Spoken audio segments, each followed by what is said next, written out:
أعوذ بالله من الشيطان الرجيم. بسم الله الرحمن الرحيم. الحمد لله رب العالمين، والصلاة والسلام على أشرف الخلائق أجمعين، سيدنا وسيد الأولين والآخرين،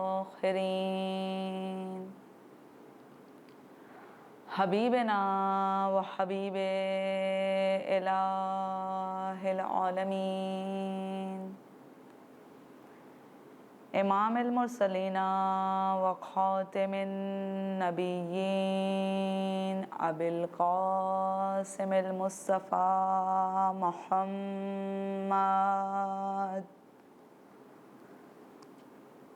و آلہ الطیبین الطاہرین المعصومین المظلومین، ولعنۃ الدائمۃ علی اعدائهم اجمعین.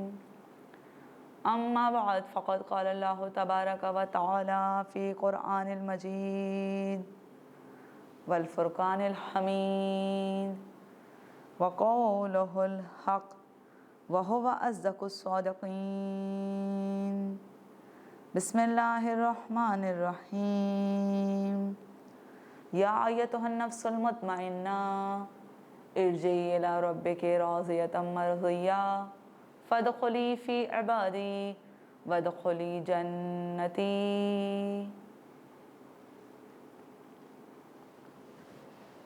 سب سے پہلے وہ معبود برحق کہ جو اتنا لائق ستائش ہے، لائق پرستش ہے، لائق عبادت ہے کہ اس کے مد مقابل کسی کی ذات ویسی بابرکت نہیں، ویسی اعلیٰ نہیں.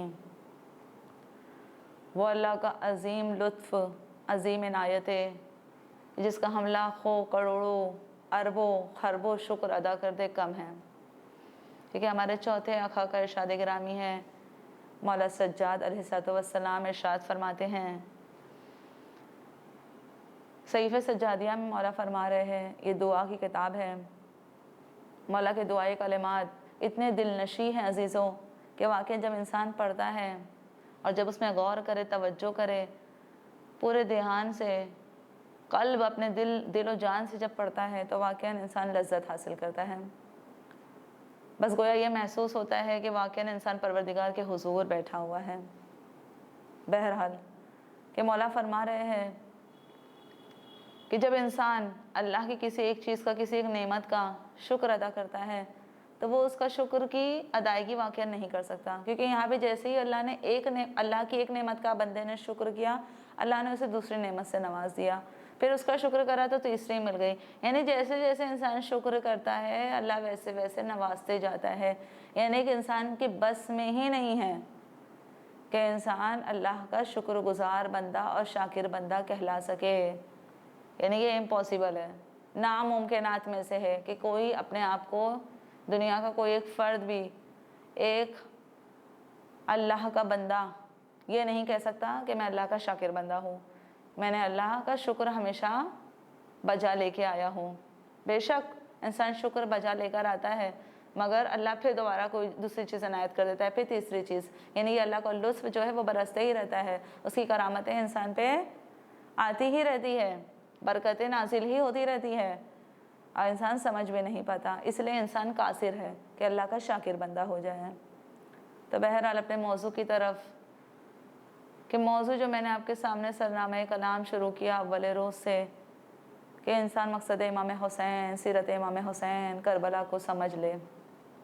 کیونکہ اگر ہم نے یہ کربلا نہیں سمجھی تو ہم نے کچھ بھی نہیں سمجھا عزیزوں. کل جہاں پہ میں نے بات کو اختتام کیا تھا وہ یہ تھی کہ قرآن میں زندگی کو دو طریقے سے بتایا گیا ہے، کہ طیبوں والی زندگی اور خبیثوں والی زندگی، پاک زندگی اور ناپاک زندگی، اچھی زندگی اور بری زندگی. یعنی دو قسم بڑھ گئی ہے عزیزوں.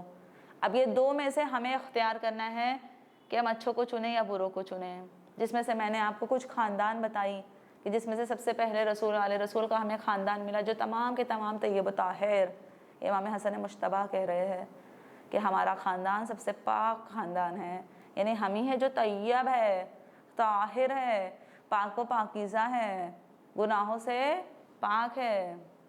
اور دوسرا جو ہمیں خاندان ملا وہ ابو لہب کا خاندان ملا کہ جو تمام خبیث خباثتوں سے بھرے ہوئے، نجاستوں سے بھرے ہوئے ہے، اسی میں گامزن ہے۔ اور تیسرے مرحلے پہ جو ہم آئے کہ وہاں پہ کچھ ہمیں طیبات ملے اور کچھ خبیثات ملے، جہاں پہ میں نے مثال آپ کو فرعون اور زوجہ فرعون کی مثال دی کہ فرعون خبیث، مگر زوجہ جناب آسیہ وہ اتنی محترم ہے کہ اللہ نے ان کا قرآن میں تذکرہ کر دیا، اتنی اعلیٰ ہے وہ بی بی کہ پروردگار نے ان کے لیے جنت میں گھر بنا دیا۔ دیکھیے جب انسان مومن بندہ ہوتا ہے یا مومنہ ہو تو پروردگار جو لبوں سے نکلی ہوئی خواہش بھی ہوتی ہے، جو دعا بھی ہوتی ہے، وہ بھی مستجاب کر لیتا ہے، مگر اس کے لیے ویسا عمل ہونا چاہیے جیسے جناب آسیہ کا عمل تھا۔ جناب آسیہ کا واقعاً ویسا عمل تھا عزیزوں، تبھی تو فرعون کے دربار میں رہتے ہوئے بھی کبھی بھی اس کے سامنے اپنے سر کو جھکایا نہیں، یعنی یہ نہیں کہ وہ اپنے آپ کو خدا کہتا تھا تو بس خدا مان لے، نہیں، کبھی بھی انہوں نے حق کا دامن نہیں چھوڑا۔ بہرحال اس کے بعد چوتھے مرحلے پہ جناب نوح اور زوجہ نوح کی مثال میں نے دی تھی کہ جناب نوح جو طیبات میں سے ہیں، مگر زوجہ جناب نوح خبیثات میں سے ہے، یا زوجہ جناب لوط علیہ السلام، یہ ایسی خواتین ہیں جو بری خواتین ہیں، خبیثات میں ان کو شمار کیا گیا۔ تو بہرحال یہ چار طریقے کے خاندان ملے کہ جو طیبات بھی ہے اس میں اور خبیثات بھی ہے۔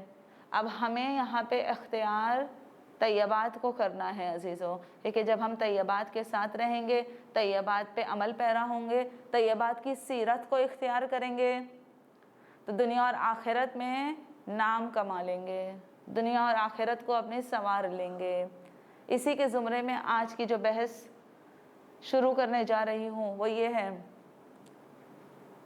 کہ جب انسان طیبات کے ساتھ طیب ہونے لگتا ہے، یعنی ہدایت پانے لگ جاتا ہے، تو جس طریقے سے اگر ہم ایک باغ میں جائیں اور باغ میں جہاں پہ بڑے بڑے درخت ہو، بہت ہریالی ہو، اور اگر پھول لگے ہو کوئی درختوں میں تو پھول بھی تر و تازہ ہو، اور کچھ ایسے درخت ہو جہاں پہ پھل لگے ہو وہ پھل بھی تر و تازہ ہو، تو وہ باغ میں بیٹھنا، وہاں پہ چلنا، وہاں پہ رہنا، توقف کرنا انسان کو بڑا اچھا لگے گا، یعنی دل نشیں ہو جائے گا اس کے لیے عزیزوں۔ انسان کبھی بھی کوئی ایسی جگہ پسند نہیں کرے گا جو بری جگہ ہو، جو کثافتوں والی جگہ ہو، جو گلیز جگہ ہو، انسان وہ جگہ کو پسند نہیں کرے گا، انسان اچھی جگہ کو پسند کرے گا۔ تو ایک باغ جہاں پہ اتنے اچھے پھول پودے ہو، درخت ہو، ہریالی ہو، انسان وہاں پہ بیٹھنا پسند کرے گا۔ تو بس مومن کی مثال ویسے ہی ہے کہ مومن جو ہے اسی طریقے سے ہے۔ اللہ نے مومن کا تذکرہ قرآن میں بھی ایسے ہی کیا ہے کہ وہ ہمیشہ باغ کی طرح ہے، کہ جس طریقے سے باغ انسان کو فائدہ دیتا ہے کہ اس کے پھولوں سے بھی فائدہ ملتا ہے اگر پھولوں کا باغ ہے تو، اور اگر پھلوں کا باغ ہے تو اس کے پھلوں سے بھی فائدہ حاصل کیا جاتا ہے، تو مومن بھی ہمیشہ انسان کو فائدہ پہنچاتا ہے۔ اب مومن کی کچھ چیزیں بتائی گئی ہیں، یعنی مومن کے بارے میں بتایا گیا ہے کہ مومن کو کیسا ہونا چاہیے۔ مومن اگر ان پہلوؤں کا حامل ہوگا تبھی تو سیرت آئمہ اور سیرت امام حسین علیہ السلام پہ عمل کرنے والا ہوگا۔ اگر یہ سیرتیں اور یہ روشیں نہیں ہوگی تو پھر وہ مومن نہیں ہے۔ یعنی یہ نکات جو بتائے جائیں گے، جو ایک مومن کی سیرت بن جانا چاہیے، مومن پہ عمل پیرا ہونا چاہیے، اگر یہ نہیں ہوئی تو پھر وہ مومن بندہ نہیں ہے۔ سب سے پہلے مومن کے لیے جو مومن کی ہستی کو اجاگر کرتا ہے وہ یہ ہے کہ مومن جو ہے اس کی اصل ہمیشہ ثابت ہوتی ہے، یعنی وہ محکم ہوتا ہے، مضبوط ہوتا ہے۔ اس کا کیا مطلب ہوا؟ اس کی کو واضح کرتے ہوئے چلوں کہ مومن کبھی بھی ڈگمگاتا نہیں ہے، یعنی جب وہ راہ حق پہ آ گیا ہے، ہدایت پا چکا ہے، تو وہ گمراہی کی طرف نہیں جائے گا۔ حسان بن ثابت کا واقعہ ہے کہ غدیر خم کے میدان میں یہ انسان جب مولا ولایت علی ابن ابی طالب علیہ السلام جو مولا کو شرف ولایت حاصل ہو چکا، ویسے تو وہ تھے ہی اللہ کے ولی، رسول کے وصی، مگر جب علل اعلان غدیر خم کے میدان میں ہو چکا کہ مولا وعد رسول، لوگوں کے امام ہے، لوگوں کے خلیفہ ہے، تو یہی شخص حسان بن ثابت اسے مولا کی بہت مداحی کی، بہت تعریف کی، اتنی تعریف کی کہ رسول نے اس کے لیے دعا کر دی یہاں تک کا ملتا ہے۔ رسول نے دعا کر دی اس کی مداحی میں، یعنی رسول بھی خوش ہوئے کہ یہ انسان مولا کی چاہت میں مداحی کر رہا ہے، تعریف بیان کر رہا ہے مولا کی۔ اب رسول نے جب دعا دی اور پھر رسول نے کہا کہ اللہ تمہاری مدد کرے۔ اب دیکھیے، یعنی ابھی تک تو یہ مولا کے ساتھ ہے، مگر کچھ ہی دیر میں اسے دیکھا گیا کہ یہ چلے گئے دشمنان مولا کی طرف، جو مولا سے حسد رکھنے والے لوگ ہیں، جو مولا سے بغض رکھنے والے لوگ ہیں، ان کی طرف چلے گئے اور ان کی تعریف میں مد بیان ہونے لگی اور تعریف ہونے لگی، قصیدے پڑھنے لگ گئے۔ تو اگر انسان مومن ہو تو وہ کبھی بھی ڈگمگائے گا نہیں۔ جب ایک انسان نے صحیح اور حق کو پہچان لیا اور اس کی تعریف کر چکا تو اب اس کا پیر ڈگمگانا نہیں چاہیے، لڑکھڑائے نا۔ حق کو چھوڑ کے باطل کی طرف اگر چلا گیا تو یہ مومن کی اصل جو ہے وہ مضبوط ہی نہیں ہے، یہ مومن کہلانے کے لائق ہی نہیں ہے۔ جیسے کہ حسان بن ثابت کہ کبھی مولا کے تو کبھی مولا کے دشمنوں کے، تو یہ مومن کی نشانی ہی نہیں ہے عزیزو۔ مومن تو ایسا ہونا چاہیے جیسے کہ میں نے کل بھی کچھ لوگوں کی مثال دی، جیسے جناب حر، جیسے جناب ابو شعثا کہ تھے دشمنان کی فوج میں، تھے رسول کی آل سے بغض کرنے والے، دشمنی کرنے والے، ان کو ایذا دینے والے، ان کا راستہ روکنے والے، مگر جب اللہ کی توفیق شامل حال ہوئی تو پلٹ کے ایسے آ گئے کہ حر علیہ السلام ہو گئے۔ اس کو کہتے ہیں مومن، کہ اس کی اصل جو ہے وہ ایسی مضبوط ہوتی ہے، ایسی محکم ہوتی ہے کہ انسان اسے ہلا نہیں سکتا، انسان اسے گمراہ نہیں کر سکتا۔ یعنی وہ اپنے جگہ سے جو حق کی جگہ پہ کھڑا ہوا ہے باطل کی جگہ پہ نہیں جائے گا عزیزو، اگر مومن ہوگا تو یہ سب سے پہلے نشانی ہے قرآن میں مومن کی کہ اس کی اصل ثابت ہوتی ہے، محکم ہوتی ہے، وہ ڈگمگائے گا نہیں۔ دوسری جگہ پہ یہ ملتا ہے کہ مومن جو ہے، اللہ کا جو مومن بندہ ہوگا وہ ہمیشہ ایسا ہوگا کہ جو رشد کرے گا، یعنی بڑھے گا، نشو و نما پائے گا، گروتھ کرے گا۔ اس کے بھی مثال دیتے ہوئے واضح کر دوں کہ انسان ایسا نہ ہو کہ پچھلے سال اول وقت نماز پڑھتا تھا اور اس سال اول وقت تو دور کی بات ہے آخر وقت بھی نماز نہیں پڑھ پا رہا ہے۔ یعنی مومن ایسا ہونا چاہیے عزیزو کہ پچھلے سال جب اول وقت نماز پڑھ رہا تھا تو اب تو اور اس کے اندر جوش و ولولہ اجاگر ہو کے اور دکھ کے آنا چاہیے کہ اب بھی وہ برابر نماز کے لیے ویسے ہی آمادہ ہے اور تیار ہے، نماز کو فراموش نہیں کر رہا ہے۔ کیونکہ مولا کائنات حضرت علی ابن ابی طالب علیہ السلام ہمارے فرماتے ہیں کہ انسان، جو بھی انسان ہو، اس کا اگر 2 دن ایک جیسا ہوا تو وہ انسان خسارے میں ہے، نقصان میں ہے، گھاٹے میں ہے عزیزو۔ یعنی ہمارا 2 دن یکساں نہیں ہونا چاہیے، ایک جیسا نہیں ہونا چاہیے، سملر نہیں ہونا چاہیے۔ آج کا دن اور کل کا دن دونوں ہمارا سیم ہو گیا، کوئی ہمارے اندر چینجز نہیں آئے، بدلاؤ نہیں آیا، جیسے ہم آج گمراہ تھے کل بھی ویسے کے ویسے گمراہ ہے۔ یہ نہیں کہ ہم نے گناہ چھوڑے اور آگے بڑھے ہم، یا توبہ کر لے، توبہ کر لیے تو یعنی ہم ایک اسٹیپ آگے بڑھ گئے۔ اگر آج بھی ہم گمراہی کے مرحلے پہ اور کل بھی رہیں گے تو ہم ویسے ہی ہے۔ یعنی یہ سملرٹی، یہ یکسانیت، یہ انسان کو خسارے میں ڈال دے گی۔ یہ مولا کا فرمان ہے عزیزوں، مولا کہہ رہے ہیں۔ تو بہتر ہے کہ جب مومن انسان ہے تو وہ رشد کرے گا، وہ آگے بڑھے گا۔ جہاں پچھلے سال وہ 50 آیتیں قرآن کی پڑھتا تھا تو اس سال 100 آیتیں قرآن کی پڑھنا چاہیے عزیزوں۔ ایسا نہ ہو جائے کہ 50 کا 25 ہو جائے، یعنی گھٹے نہ، بڑھے، آگے کی طرف جائے۔ جس طریقے سے ہم اسکول اور کالجز میں آگے بڑھتے ہیں کہ بھائی 10ویں ہو گئی تو اب 11ویں ہو جائے، 11ویں ہو جائے تو اب 15ویں ہو جائے، گریجویٹ ہو جائے، گریجویٹ کے بعد اب ہم کو ماسٹرز کرنے ہیں، اس کے بعد اب جو فیلڈ ہم نے اختیار کی ہے کہ ہم کو ڈاکٹر بننا ہے، ہم کو انجینئر بننا ہے۔ کس طریقے سے ہم رشد کر رہے ہیں دنیا میں عزیزوں؟ تو ہمیں چاہیے اپنے دین کو بھی نشو و نما دے، دین میں بھی پروان چڑھے، تب ہوگا یہ مومن، تب اس کی اصل بھی ثابت رہے گی، محکم رہے گا، مضبوط رہے گا، حق سے برخلاف نہیں ہوگا، ناحق کی طرف نہیں جائے گا، اور برابر رشد کرے گا، آگے بڑھے گا، پیچھے نہیں ہٹے گا۔ تیسرے مرحلے پہ قرآن میں ہے کہ مومن جو ہے وہ ہمیشہ ثمر دیتا ہے، یعنی فائدہ پہنچاتا ہے۔ یہاں پہ جناب سلمان کا تذکرہ کرنا چاہوں گی کہ جناب سلمان کے سلسلے میں یہ ملتا ہے کہ ان کو مولا کائنات نے مدائن کا حاکم بنا دیا۔ وہ زمانے میں مدائن بہت مشہور و معروف جگہ مانی جاتی تھی عزیزوں۔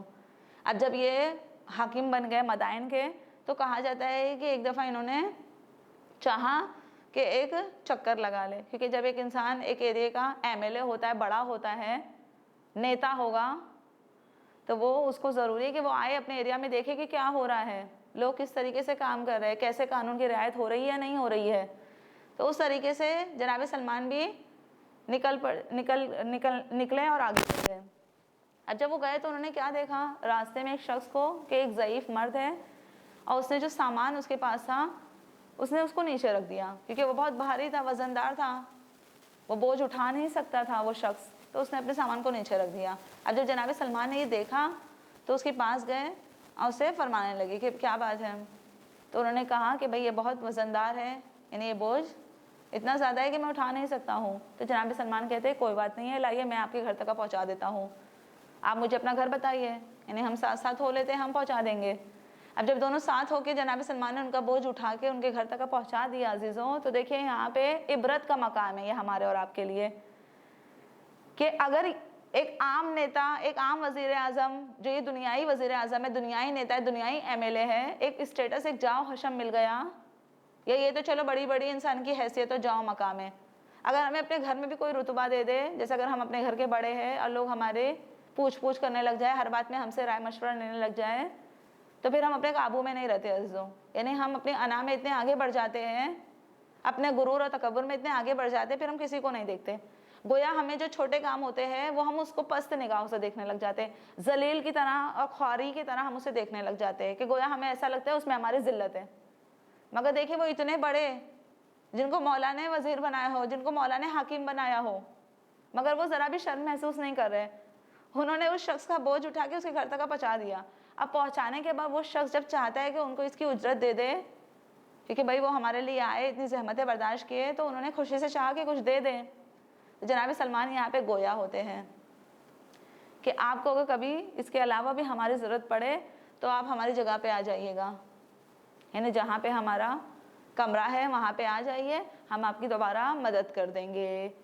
اب یہ شخص جب یہ سنتا ہے تو پھر یہ کہتا ہے کہ مطلب آپ کون ہیں، آپ کی کیا شخصیت ہے؟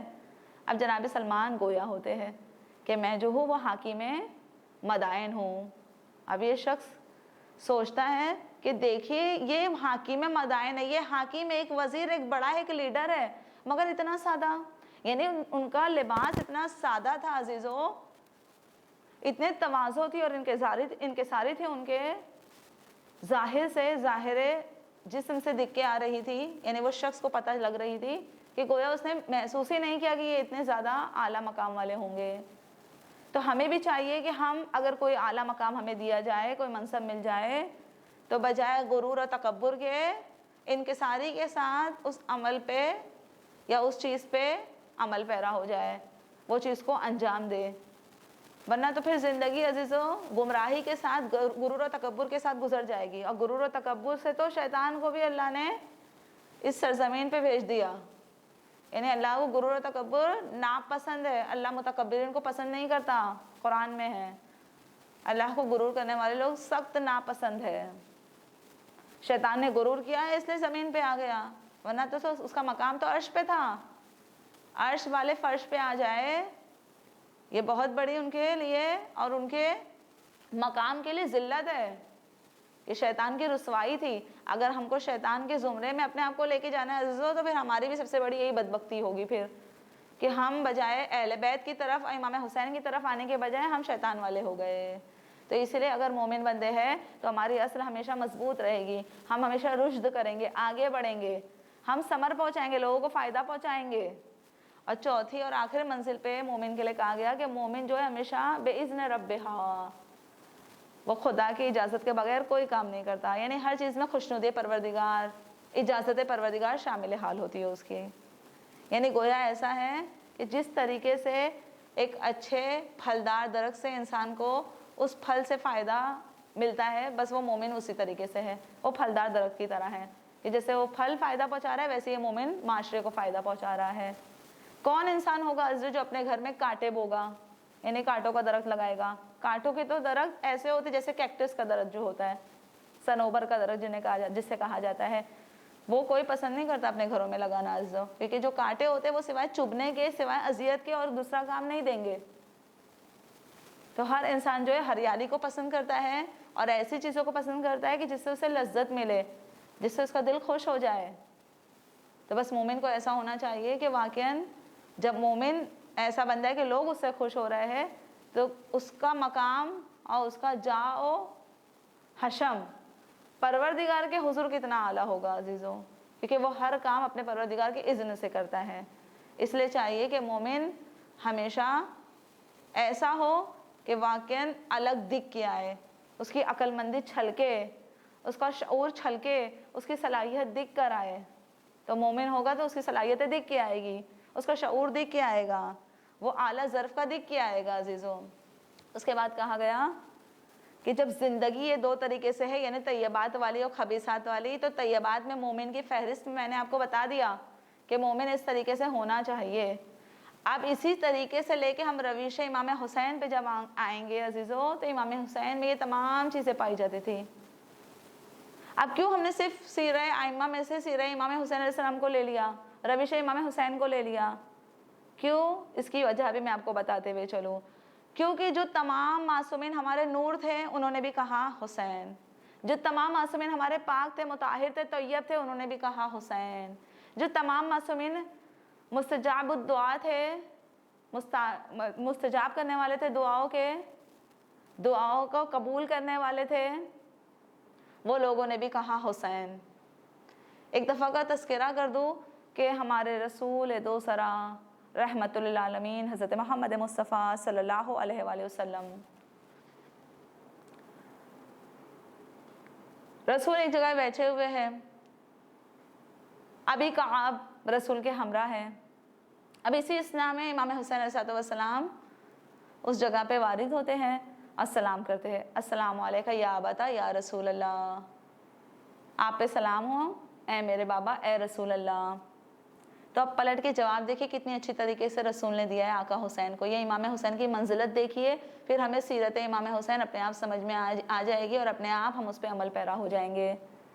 تو رسول نے اپنے نواسے کو جواب دیا، وعلیک السلام یا زین السماوات والارض، آپ پر بھی سلام ہو اے زمین و آسمان کی زینت۔ اب جب یہ ابھی کعب نے سنا تو انہیں بڑا احساس ہوا، فکر لاحق ہو گئی، کہنے لگے یا رسول اللہ، آسمان اور زمین میں اگر دیکھا جائے، افتخار کیا جائے، تو آسمان اور زمین میں آپ افتخار کے قابل ہیں، آپ لائق ستائش ہے، آپ کی تعریف ہونا چاہیے۔ اب بجائے آپ کی تعریف کی آپ حسین کی تعریف کر رہے ہیں، اور آپ یعنی جواب اس طریقے سے دے رہے ہیں کہ آپ پہ بھی سلام ہو آسمان اور زمین کی زینت۔ تو رسول اللہ بڑے ہی اچھے سے جواب دیتے ابی کعب کو کہ اے ابی کعب، تمہیں پتہ ہے کہ یہ میرا حسین، کہ جتنے اس کے طرفدار اس زمین میں موجود ہے، یعنی جتنے چاہنے والے، جتنے محب حسین اس زمین پہ موجود ہے، اس سے زیادہ آسمان میں ہے، یعنی آسمان اور امام حسین کا طرفدار ہے، اور امام آسمان والے عرش والے امام حسین سے اور زیادہ محبت کرنے والے ہیں۔ اسی لیے امام حسین کی منزلت کو رسول نے ابی کعب کے درمیان ابی کعب کو بتایا، اور ایسے لوگوں کو بتایا کہ جو واقعاً ابھی بھی منزلت آقا عبداللہ علیہ السلام کو نہیں سمجھتے۔ تو دیکھیے یہ کوئی بڑا چڑھا کی ویلیو بتانا نہیں تھی امام کی، یہ بتانا چاہ رہے تھے کہ منزلت حسین کو سمجھیے، کیونکہ منزلت حسین کو صرف رسول نے نہیں بتایا عزیزوں، یہ حضرت آدم علیہ السلام سے لے کے خاتم نبی تک کا تمام جتنے نبی گزرے ہیں، ہر نبی نے امام حسین کے لیے زیارت بھی ان کی ہے اور امام پہ روئے بھی ہے، گریا بھی کرے ہیں، یہ روایات میں ملا ہے۔ یعنی نبی گریا بھی کرتے ہیں امام حسین کے مصائب سن کے کہ ان پہ کیا کیا تکلیفیں ہونے والی ہے یا ہوگی جب ان کا زمانہ آئے گا، اور اس کے بعد ان کی زیارت بھی کی ہے۔ حتیٰ امام ہادی کے لیے ملتا ہے کہ جب امام بیمار ہو گئے تو امام نے یہ کہا کہ میں چاہتا ہوں کہ میں کربلا جاؤں اور شفا حاصل کروں اپنے جد بزرگوار سے۔ دیکھیں بہت بڑی بات ہے عزیزوں کہ امام جو یہ طلب کر رہے ہو، جو یہ حاجت رکھ رہے ہو کہ میں کربلا جاؤں اور اپنے امام جد سے، اپنے بابا سے اپنے لیے شفا مانگوں، اور واقعی یہ امام کی خوش نصیبی، امام کا یہ رتبہ، امام کا یہ مقام، امام کا یہ جاؤ حشم ہے عزیزوں، کہ امام کا نام ایسا ہے کہ جن کے لیے تمام انبیاء گریا کرے، تمام انبیاء نے ان کی زیارت کی۔ اور کون سا ایسا حرم ہے عزیزوں وہ حرم میں کون سا ایسا قبہ ہے، قبہ امام حسین جس کو کہا گیا ہے کہ اس کے نیچے جا کے مومن کی دعا قبول ہوتی ہو؟ نہ ہی حرم رسول میں یہ چیزیں روایتیں ملی ہے، نہ ہی حرم امام علی علیہ السلام میں ملی ہے۔ حرم امام حسین میں زیر قبہ امام حسین علیہ السلام جو بھی جا کے دعا مانگتا ہے اس کی دعا مستجاب ہوتی ہے عزیزوں۔ یہ امام کے در کا شرف ہے، اللہ نے امام کو شفا والا بنا کے بھیجا ہے۔ لیکن امام کی خاک میں، امام کے تربت میں، امام حسین کی تربت حسینی جو سجدگاہ کی صورت میں ہم نماز میں جس پہ سجدہ کرتے ہیں، یہ اس میں شفا رکھی گئی ہے، خاک شفا۔ کوئی خاک میں اللہ نے شفا نہیں رکھی ہے مگر تربت آقا ابا عبداللہ میں اللہ نے شفا رکھی ہے عزیزوں۔ اس کی مثال میں آپ کو دے دوں، آیت اللہ مرشی نجفی، یہ قوم کے بہت بڑے، بہت فاضل علماء میں گزرے ہوئے ہیں۔ ان کے لیے تذکرہ ملتا ہے کہ ان کی زندگی تقریباً کچھ 90 برس کی تھی، اور انہوں نے 70 سال ان کے بیٹے کے کلام کے مطابق ان کے بیٹے فرما رہے ہیں کہ میرے بابا نے 70 سال کبھی نماز شب قضا نہیں کری، اور یہ اتنے شوقین تھے کتابوں کے کہ واقعاً پروردگار ہم سب کو حج و زیارات سے مشرف کرے کہ انہوں نے جو کتاب خانہ وہاں پہ جو لائبریری بنائی ہے قوم میں، وہ کتاب خانہ آیت اللہ مرشی نجفی ہی سے ہی معروف و مشہور ہے عزیزوں۔ بہت کتابیں انہوں نے اکٹھی کی تھی اپنے زمانے میں، جمع آوری کی تھی، کیونکہ انہیں شوق تھا، جذبہ تھا۔ واقعاً یہاں پہ اپنے کلام کو روکتے ہوئے میں بھی یہ کہوں کہ واقعاً ہمیں بھی چاہیے عزیزوں کہ ہمارے قوم کے جوانوں کو، بچوں کو، ضعیفوں کو چاہیے کہ ہم بھی اسلامی کتابیں خرید کے، واقعاً شرعی کتابوں کو خرید کے پڑھے۔ یہ کتابیں ہمارے لیے ہے عزیزوں، یہ کتابیں اس لیے نہیں ہیں کہ بس تاکچوں پہ سجا دی جائے، کباٹوں میں رکھ دیا جائے۔ یہ صرف اس لیے نہیں ہے کہ صرف ذاکر ذاکرہ، عالم عالمہ پڑھیں گے پھر ممبر افروز ہو کے وہ ہمیں سنائیں گے، نہیں، یہ تمام لوگوں کے لیے عزیزوں۔ ہمیں تمام کو مل کے اپنی مدد آپ کرنی چاہیے، یعنی ہم خود محنت کریں، خود پڑھیں، خود سمجھے اس بات کو۔ اب سمجھ نہیں آ رہی ہے تو کسی استاد کی طرف، کسی جامع کی طرف، کسی مدرسے کی طرف، کسی حوض علمیہ کی طرف رجوع کرے، تاکہ ہمیں پتہ چلے کہ ہاں بھئی اس بات کا کیا مفہوم ہے، یہ چیزیں ہمیں کیا سمجھا رہی ہے۔ بہرحال تو یہ کتاب خانہ آیت اللہ مرشی نجفی کے نام سے مشہور و معروف ہے۔ ان کی وصیت میں یہ وصیت کرتے ہیں کہ جب مجھے دفنایا جائے، یعنی میرا انتقال ہو جائے اور دفن کا وقت جب آ جائے، تو مجھے حسینیہ میں، یعنی قم میں جو حسینیہ ہے، یعنی جہاں پہ آقا ابا عبداللہ علیہ السلام کی مجلس بپا ہوتی ہے، وہاں پہ میرے جنازے کو لا کے رکھ دینا سب سے پہلے۔ اور اس کے بعد جو بھی عزادار امام کی مجلس کرنے آ رہا ہے حسینیہ میں، امام بارگاہ میں، جب وہ جہاں پہ اپنے چپل اتارتے، جوتے اتارتے ہیں کفش داریوں میں، تو وہاں سے ان کے جوتے چپلوں کو نکال کے، وہ جو جوتے چپلوں میں جو گرد و غبار، جو خاک لگی ہوئی ہے، جو مٹی لگی ہوئی ہے، اس کو جھاڑے، اور جھاڑ کے پھر وہ میرے کفن پہ ڈال دیا جائے، اور پھر مجھے اس حالت میں دفنایا جائے۔ دیکھیں یہ عزادار کی قدم کے خاک کی اتنی حیثیت ہے، اتنا مقام ہے عزوں کو کہ اتنے بڑے عالم دین اس کا تذکرہ کر رہے ہیں۔ آقا ابا عبداللہ کی ذات عام ذات نہیں ہے عزیزوں۔ میں پہلے روز سے کہہ رہی ہوں کہ واقعاً آقا امام حسین کو سمجھیے، درک کریے، امام حسین کا مقصد سمجھیے عزیزوں، کیونکہ اگر ہم نے امام حسین کا مقصد نہیں سمجھا تو سب سے زیادہ اگر قیامت میں کسی کو ہم سے سوال ہوگا تو واقع امام حسین کو ہی ہوگا عزیزوں، کیونکہ ہم مولا کے عزادار اپنے آپ کو کہتے ہیں کہ مولا ہم آپ کے عزادار ہیں، مولا ہم آپ کے ماننے والے ہیں، مولا ہم آپ کے چاہنے والے ہیں۔ تو چاہت صرف چاہت نہیں ہونی چاہیے، چاہت کے ساتھ عمل ہونا چاہیے، کیونکہ محبت کے ساتھ اطاعت ضروری ہے، صرف محبت کافی نہیں ہے عزیزوں۔ اور یہ تو دنیا کا دستور ہے، ہم جس سے محبت کرتے ہیں، بچے اپنے والدین سے محبت کرتے ہیں، والدین بچوں سے محبت کرتے ہیں، تو محبت کا تقاضا یہ ہے کہ ہم اس کے فرما بردار ہوتے ہیں۔ بچے اپنے والدین کی سنتے ہیں، والدین بھی بچوں کی سنتے ہیں۔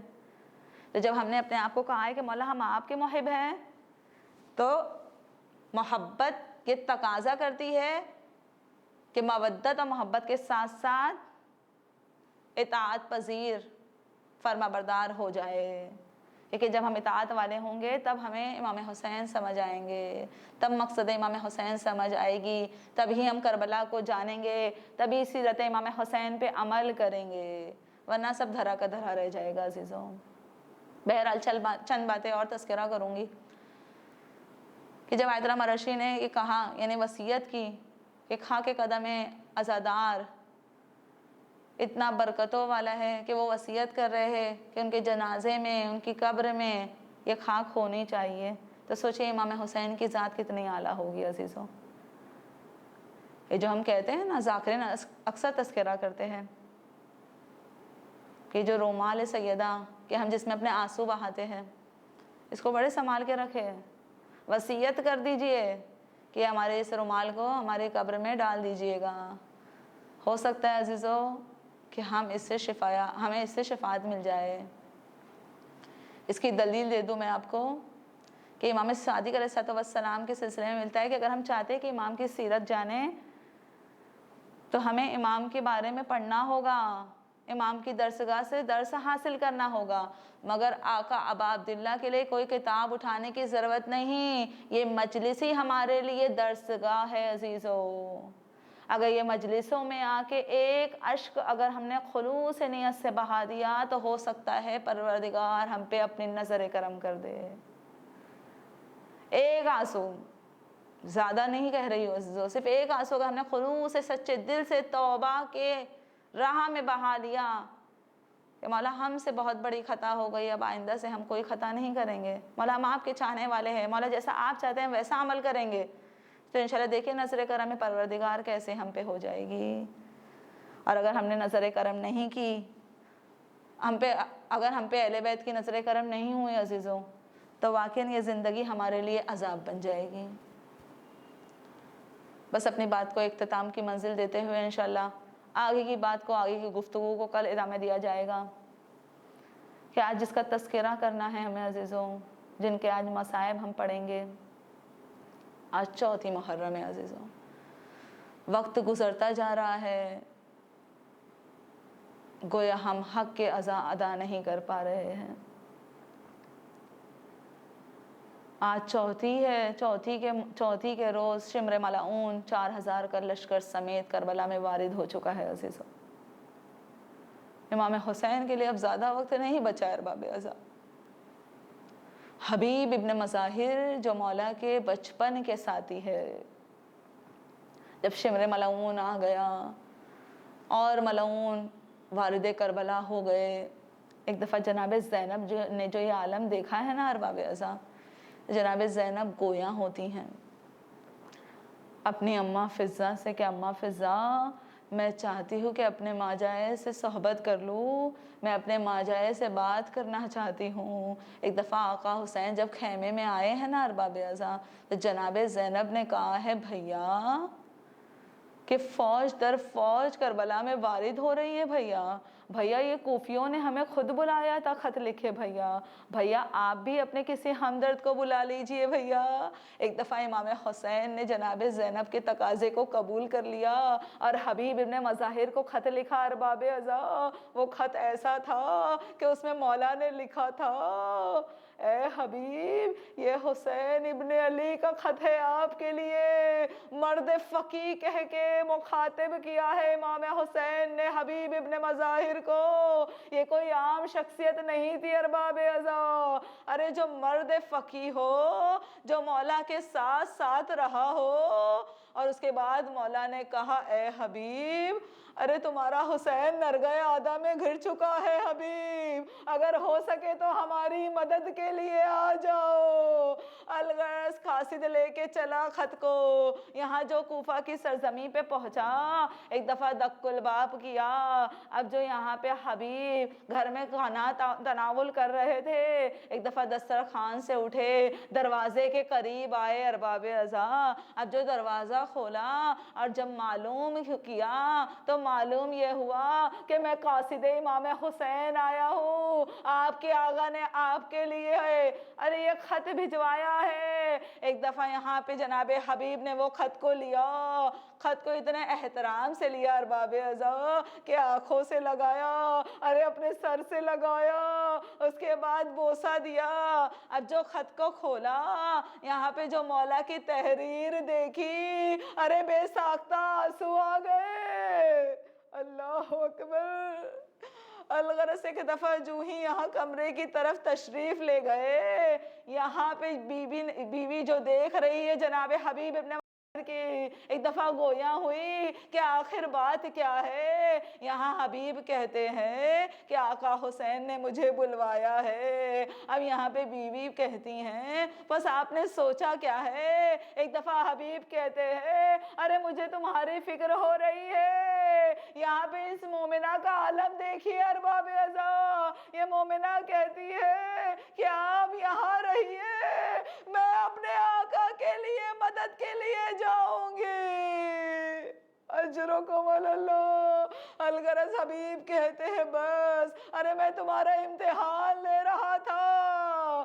الغرض یہاں رکھتے سفر باندھا جناب حبیب نے، یہاں لے غلام سے کہہ دیا کہ ذوالجناح کو تو کچھ دور پہ لے جا کے کھڑے کر دو۔ وہاں پہ جو ہی یہاں حبیب پہنچے ہیں، ایک دفعہ حبیب نے سنا کہ غلام ذوالجناح سے مخاطب ہو کے کہہ رہے ہیں کہ اگر تمہارے آقا اور دیر کریں گے تو میں تم پہ سوار ہو کے مولا کی نصرت کی طرف بڑھوں گا۔ میں کہوں حبیب خوشا نصیبی ہے کہ بیوی بھی اتنی مومنہ اور غلام بھی اتنا مومنہ آپ کو میسر ہے۔ الغرض سرزمین کربلا آ گئی۔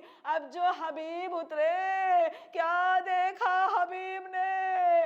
آقا حسین نے مولا عباس سے کہا جناب علی اکبر، جناب قاسم، ارے تمام استقبال کے لیے آگے بڑھے۔ اب جو حبیب نے دیکھا نا ارباب ازا کہ میرے آقا اور مولا میرے لیے استقبال میں آگے آ رہے ہیں، ایک دفعہ خود کو گھوڑے سے گرا دیا اور دوڑ کے مولا کی طرف بڑھے اور کہنے لگے مولا ارے آج یہ کیسا دن آ گیا کہ غلام کے لیے آقا خود استقبال کے لیے آ رہے ہو۔ اللہ اکبر۔ الغرض یہاں حبیب کو سینے سے لگایا، ایک دفعہ حبیب کو آگے لے کے بڑھے آقا حسین، جو ہی خیمے کی طرف پہنچے ہیں نا ارباب ایسا، ایک دفعہ ایک خیمے سے بی بی باہر آئیں اور حبیب سے کہتی ہیں ارے آپ کو علی کی بیٹی نے سلام کہا ہے۔ ایک دفعہ منہ پہ تماچے مارنے لگے حبیب، کہنے لگے ہائے رے آج یہ وقت آ گیا علی کی بیٹی پہ کہ غلاموں کو سلام بھجوایا۔ اللہ اکبر۔ میں کہوں ارے آج یہ بیبیاں ہیں حبیب، کل یہ بیبیاں یہی کوفہ کی شہزادیاں ہوا کرتی تھی، اور آج دن آ گیا ایک کربلا میں اس طریقے سے پریشان حال ہو گئی۔ الغرض ایک دفعہ وہ وقت بھی آیا کہ حبیب نے قتل گاہ کی طرف رخ کیا، وہ بلا کا جہاد کیا۔ ایک ساتھی ہے امام حسین کے ارباب ازا، وہ بلا کا جہاد کیا۔ ایک دفعہ جب یہاں پہ آخر وقت آیا، اپنے آقا کو مخاطب کیا۔ الغرض مولا جس طرح تمام شہیدوں کے لاشے پہ پہنچے ہیں نا ارباب ازا، ایک دفعہ حبیب ابن مظاہر کے لاشے پہ بھی پہنچے۔ الغرض میں کہوں عجب نہیں کہ مولا کو وہ بچپنا یاد آیا ہوگا۔ ایک اس طریقے سے حبیب نے کہا تھا مولا ارے وہ دن مجھے یاد ہے کہ جب آپ چلا کرتے تھے تو میں آپ کی خاک قدموں کا بوسہ لیا کرتا تھا۔ اللہ اکبر۔ ایک دفعہ یہاں پہ کسی شکی نے حبیب کے سر کو تن سے جدا کر دیا۔ الغرض جو نیزے پہ چڑھا حبیب کا سر، ارے ایک دفعہ کا تذکرہ ہے کہ جب سروں کو لے کے کوفہ اور شام کے راہوں میں جا رہے ہیں، ایک دفعہ جو ہی کوفہ پہنچے ہیں نا ارباب ازا، ارے حبیب کے بیٹے نے اپنے بابا کا سر نیزے پہ دیکھ لیا۔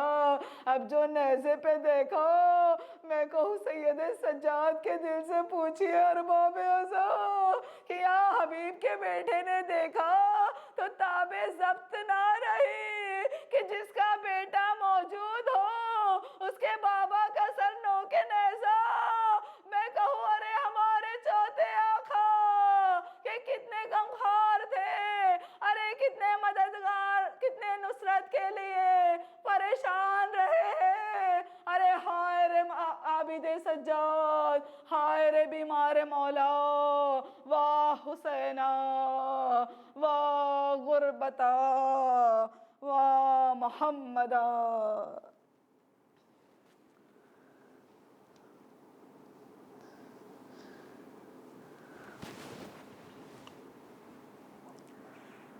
الا لعنۃ اللہ علی قوم الظالمین سیعلم الذین ظلموا ای منقلب ینقلبون.